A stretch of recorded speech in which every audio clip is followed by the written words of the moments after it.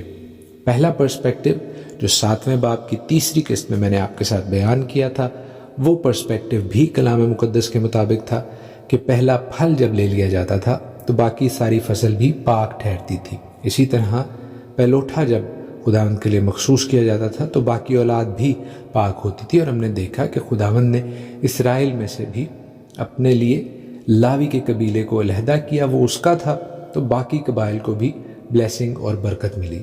بے شک وہ پہلوٹھا نہیں تھا، لیکن خداوند نے یہودا کے بدلے اس کو لیا، پہلے پھل کے طور پر اس کو لیا۔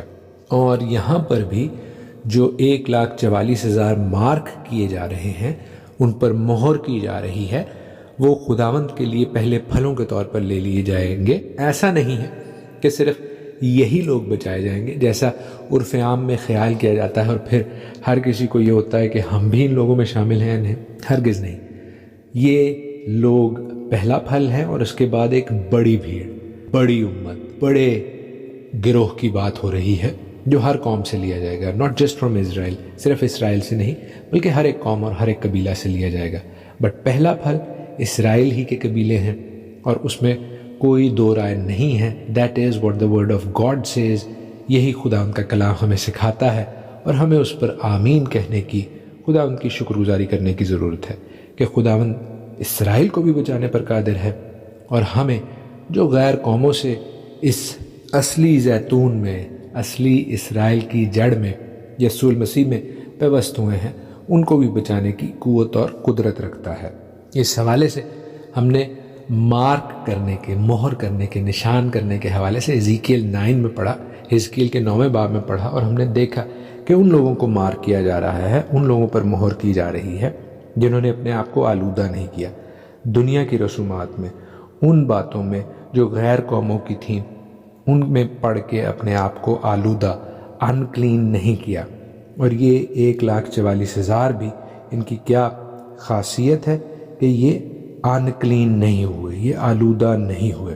ان کے حوالے سے ریویلیشن 14:1 میں لکھا ہے، مکاشفہ کے 14ویں باب کی پہلی آیت میں، کہ پھر میں نے نگاہ کی تو کیا دیکھتا ہوں کہ وہ برہ سیون کے پہاڑ پر کھڑا ہے، اور اس کے ساتھ 1,44,000 شخص ہیں جن کے ماتھے پر اس کا اور اس کے باپ کا نام لکھا ہوا ہے۔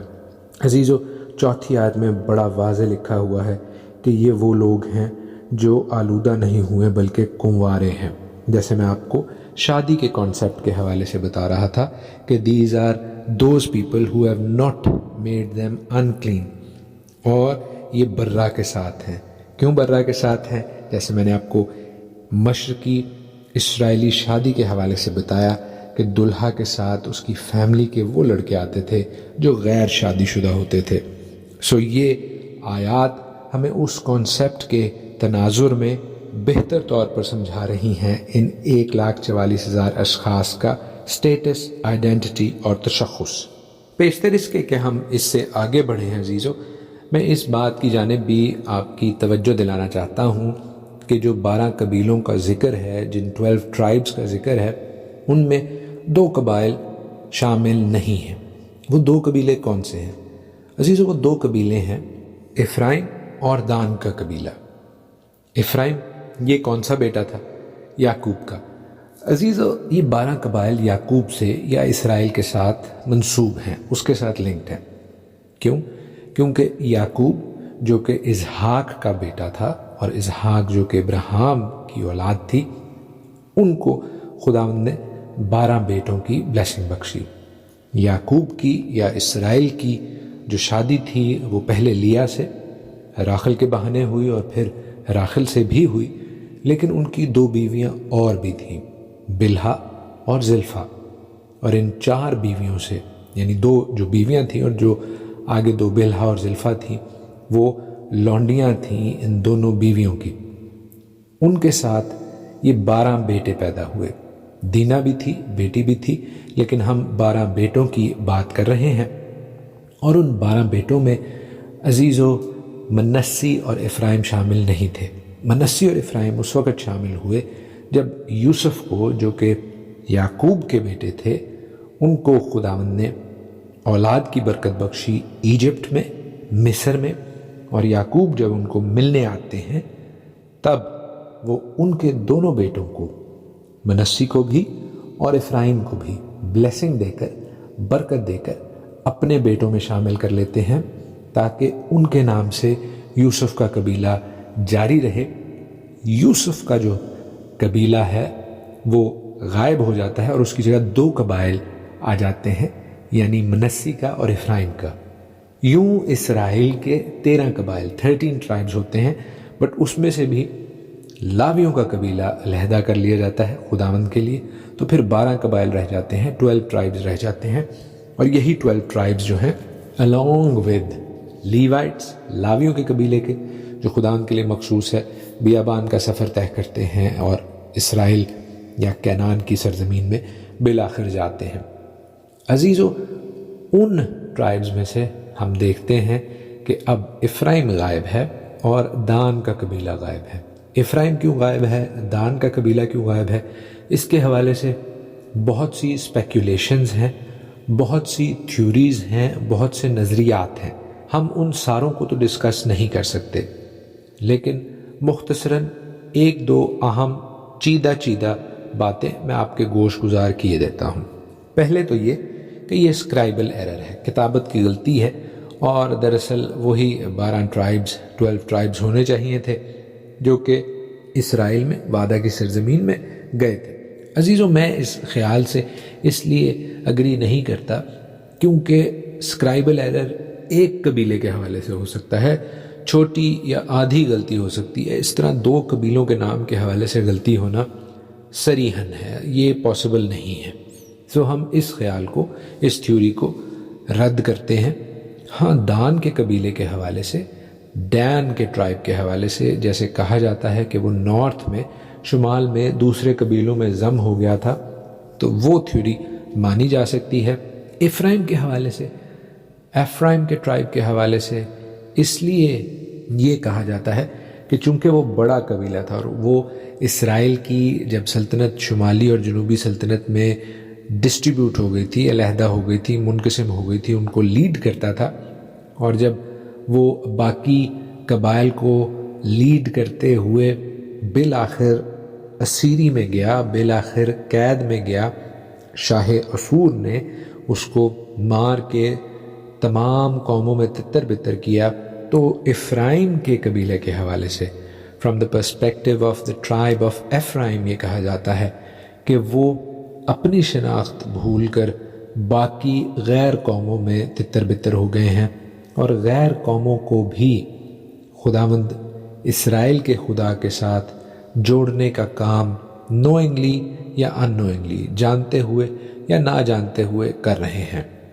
میں اس تھیوری کو مانتا ہوں یا نہیں وہ ضروری نہیں، لیکن آپ کے حضور بتانے کا مقصد یہ تھا کہ بہت سے بائبل اسکالرز اس بات کا صحیح آنسر، صحیح جواب کیونکہ نہیں جانتے، اس لیے مختلف تھیوریز کو پیش کرتے ہیں۔ ہم اس حوالے سے نیکسٹ پروگرام میں کچھ اور سیکھیں گے اور پھر آگے بڑھیں گے۔ آج کے لیے اتنا ہی۔ خداوند آپ کو اپنے پاک کلام سے، آج کے پروگرام سے بہت برکت بخشے۔ آمین۔